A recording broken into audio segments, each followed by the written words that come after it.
Shalom anak-anak, selamat pagi. Bagaimana kabarnya hari ini? Semoga selalu sehat dan tetap semangat untuk mulai pembelajaran. Hari ini, Ibu akan memberikan penjelasan tentang tema 2, subtema 2. Ibu harap anak-anak sudah berdoa dan juga sudah membaca renungan pada pagi hari ini. Tujuan pembelajaran pada tema 2, subtema 2 ini, anak-anak diharapkan nanti mampu mengidentifikasi berbagai sumber energi, perubahannya, dan sumber energi alternatifnya. Kemudian anak-anak juga diharapkan memahami tanda tempo dan tinggi rendah nada. Anak-anak juga diharapkan dapat mengidentifikasi pelaksanaan kewajiban dan hak sebagai warga masyarakat dalam kehidupan sehari-hari. Nah, selain itu, anak-anak juga mampu membandingkan teks petunjuk penggunaan dua alat dan mengidentifikasi ruang dan pemanfaatan sumber daya alam untuk masyarakat. Nah, yang pertama, Ibu akan menjelaskan tentang teks petunjuk. Teks petunjuk ini berisi arahan untuk melakukan sesuatu. Tujuannya menjelaskan penggunaan atau pembuatan sesuatu.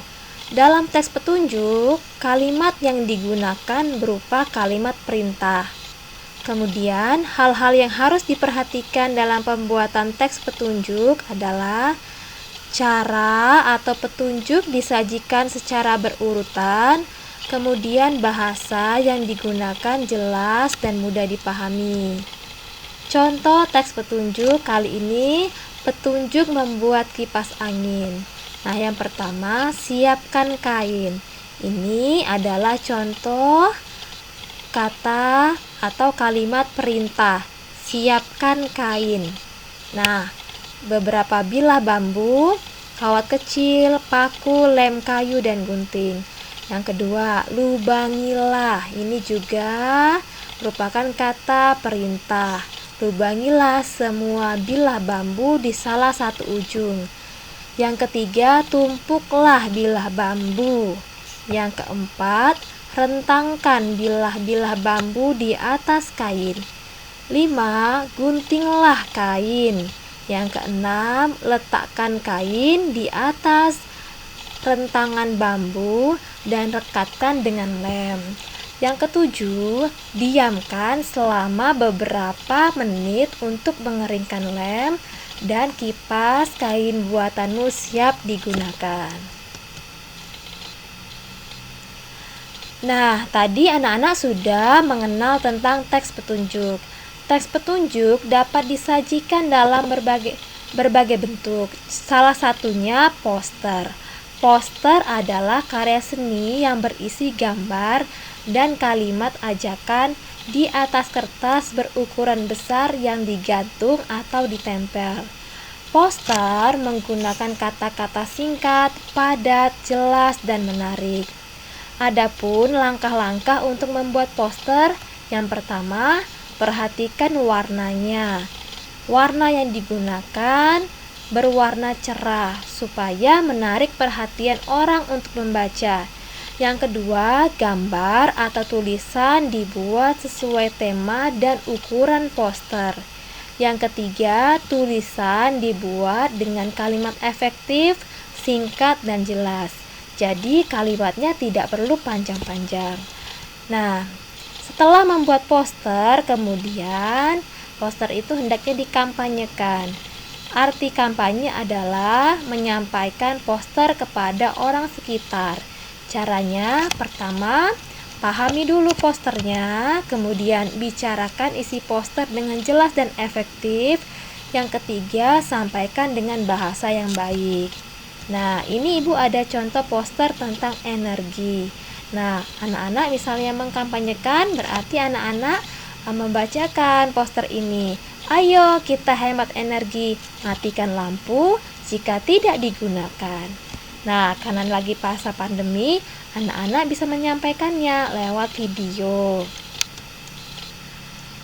Tadi kita belajar tentang energi ya, bagaimana membuat poster, tentang penghematan energi. Nah, sekarang kita akan belajar bentuk energi dalam kehidupan sehari-hari.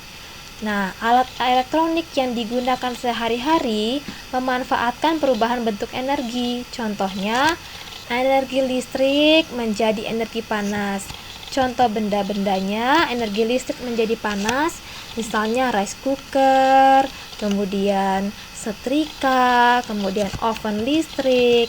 Nah, untuk energi listrik menjadi energi gerak. Contohnya blender, kipas angin. Nah, kemudian yang ketiga, energi listrik menjadi energi cahaya.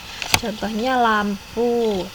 Berikutnya, energi listrik dapat berubah menjadi energi bunyi. Misalnya pada gitar listrik, radio, atau pengeras suara. Nah, energi gerak menjadi energi listrik, contohnya pada air terjun yang digunakan untuk menggerakkan generator pada pembangkit listrik tenaga air. Nah, kemudian energi listrik bisa juga energi kimia bisa menjadi energi listrik, contohnya pada baterai dan pada aki. Nah, yang terakhir, yang ketujuh, energi kimia bisa menjadi energi gerak, contohnya pada makanan yang anak-anak makan sebagai sumber energi untuk tubuh. Nah, sekarang bagaimana cara aman memanfaatkan energi listrik? Salah satunya yang biasa ditemui di anak-anak ya, listrik digunakan untuk menyalakan ya anak-anak, menyalakan peralatan listrik di rumah. Nah, energi listrik harus digunakan dengan tepat agar tidak menimbulkan bahaya. Bagaimana caranya? Nah, simak bacaan berikut. Listrik ya sangat bermanfaat bagi kita, namun kita harus menggunakannya dengan hati-hati. Mintalah bantuan orang tua saat menggunakan listrik. Kamu harus berhati-hati saat menyalakan atau memadamkan peralatan listrik supaya tidak tersengat aliran listrik. Pemakaian peralatan listrik yang salah juga dapat mengakibatkan kebakaran.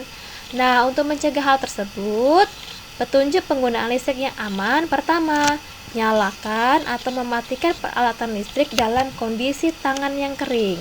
Yang kedua, tidak mencolokkan banyak steker dalam satu stop kontak. Yang ketiga, memadamkan peralatan listrik setelah digunakan. Yang keempat, tidak meninggalkan peralatan listrik dalam keadaan menyala. Nah, tadi itu pemanfaatan energi listrik.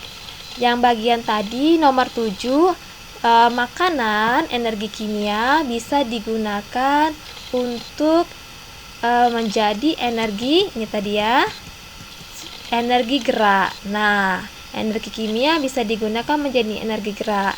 Nah, makanan yang dimakan sebagai sumber energi bagi tubuh. Nah, hewan dan tumbuhan dapat dimanfaatkan juga oleh manusia sebagai makanan.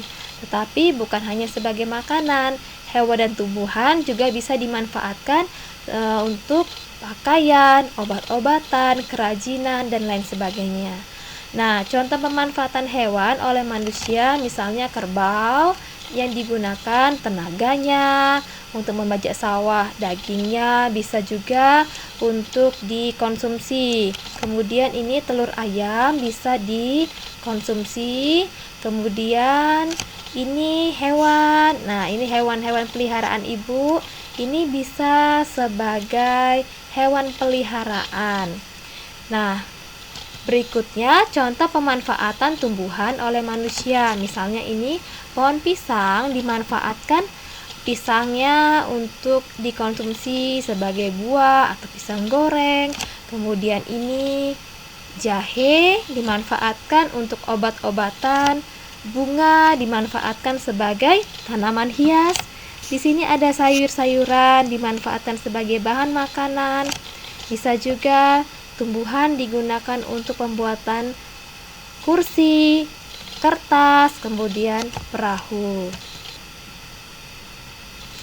Nah, tadi dari yang anak-anak lihat, pemanfaatan sumber daya alam ya. Sumber daya alam itu bisa juga digunakan untuk membantu kegiatan manusia. Sumber daya alam baik tadi hewan ataupun tumbuhan, atau sumber daya alam yang ada di alam, misalnya panas matahari, misalnya air, misalnya udara. Nah, sumber daya alam itu harus dimanfaatkan dengan bijak.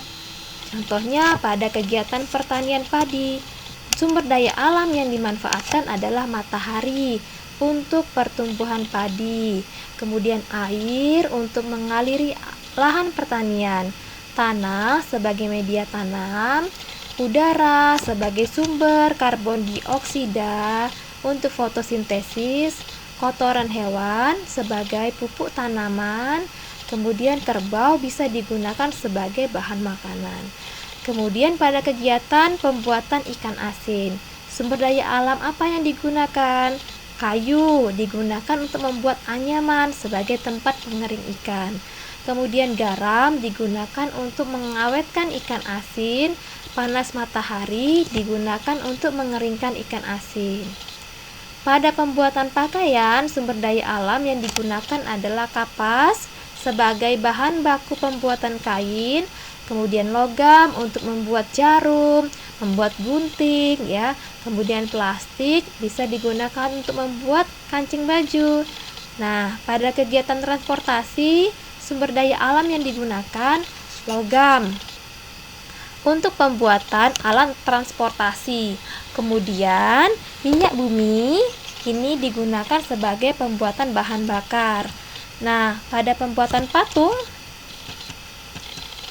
bisa dibuat dari tanah, kayu, atau batu sebagai bahan pembuat patung, dan bisa juga dibuat dari besi atau baja. Ini untuk membuat pahat. Pahatnya itu untuk yang mengukir ya, mengukir kayu atau batunya. Nah, tadi Ibu sudah menjelaskan tentang poster yang berkaitan dengan penghematan energi. Poster pelaksanaan hak dan kewajiban dalam kaitannya dengan energi. Kita berhak memanfaatkan energi dan wajib menghemat penggunaannya. Nah, anak-anak, ajaklah orang-orang untuk menghemat energi melalui poster. Poster dapat digunakan untuk mengajak masyarakat melaksanakan hak dan kewajibannya secara seimbang. Nah, apa sih hak dan kewajiban dalam kaitannya dengan pemanfaatan energi? Misalnya yang pertama, kita berhak menggunakan listrik. Nah, tapi kita juga wajib membayar tagihan listrik. Jadi sebelum menerima hak, kita harus melaksanakan kewajiban dahulu. Nah, kemudian kewajiban kita yang lain, kita harus menghemat penggunaan listrik. Kerjasama dalam pelaksanaan hak dan kewajiban. Jadi, hak kita adalah menggunakan sumber energi sesuai kebutuhan, dan kewajiban kita adalah menghemat energi tersebut. Nah, anak-anak, tadi bila anak-anak mengkonsumsi makanan yang merupakan sumber energi kimia bagi tubuh, akan menghasilkan energi gerak untuk beraktivitas. Nah, selain itu, jika anak-anak punya energi, anak-anak bisa bernyanyi. Ingat kembali not angka yang telah anak-anak pelajari pada subtema 1. Dalam menyanyikan sebuah lagu, simbol nada tidak hanya diwujudkan dalam not angka, tapi juga dalam not balok. Not angka dituliskan dengan angka-angka, sedangkan not balok dilambangkan dengan gambar. Nah, pada dasarnya, baik not angka ataupun not balok berfungsi untuk mempermudah mempelajari sebuah lagu. Nah, ini not angka ya, ini not angka, dan ini adalah not balok. Nah, dalam bernyanyi, anak-anak perlu perhatikan pola irama dan ketukan. Irama adalah rangkaian bunyi yang teratur. Pola irama adalah panjang pendeknya bunyi sebuah lagu. Nah, pola irama terbentuk dari bunyi atau nada yang teratur dan berulang-ulang. Nah, panjang pendek bunyi dihitung berdasarkan ketukan. Pola birama dalam lagu umumnya adalah 4/4, 3/4, dan 6/8. Birama 2 artinya memiliki 2 atau 2/4 hitungan. Misalnya ini, ya, dalam satu bar ini terdiri atas 2 not, 2 hitungan atau 2 ketukan. Nah, sedangkan birama 3 memiliki 3/4 hitungan. Jadi dalam satu bar ini, ya, yang dibatasi dengan garis, terdiri dari 3 not. Birama 4 berarti memiliki 4 hitungan atau 4/4. Contohnya ini, dalam satu bar terdiri dari 1, 2, 3, 4 ketukan. Nah, apabila nanti 6/8, ya, 6/8 kita lihat dengan lagu. Nah, lagu Desaku Yang Ku Cinta. Nah, lagu Desaku ini menggunakan birama, ya, menggunakan hitungan 6/8. Nah, mari Ibu mengajak anak-anak untuk menyanyikan lagu Desaku Yang Ku Cinta. Anak-anak bisa ya? Yuk, sama-sama kita bernyanyi.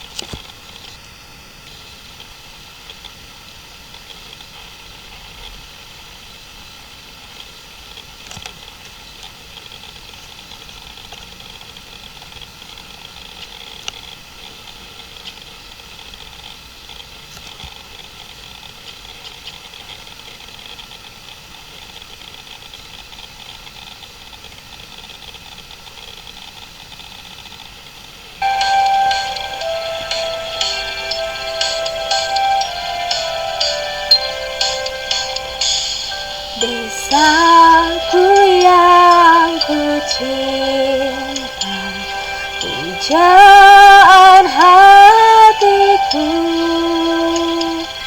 tempat ayah dan bunda dan handai kawanku, tak mudah ku lupakan, tak mudah bercerai, selalu kurindukan Desaku yang permai. Nah, itu tadi anak-anak lagu Desaku Yang Ku Cinta, ya, dengan pola irama yaitu 6/8. Nah, anak-anak juga bisa bernyanyi dengan iringan bunyi internal dan eksternal. Bunyi internal itu bunyi yang dihasilkan oleh tubuh kita, misalnya bertepuk tangan atau menjentikan jari, ya, atau menghentakkan kaki. Sedangkan bunyi eksternal dihasilkan oleh alat musik, misalnya tadi dengan musik ketika Ibu bernyanyi. Nah, anak-anak, Ibu akan mengakhiri penjelasan pada pagi hari ini. Semoga anak-anak memahami dan mengerti pembelajaran kita pada kali ini. Selamat pagi, Tuhan memberkati.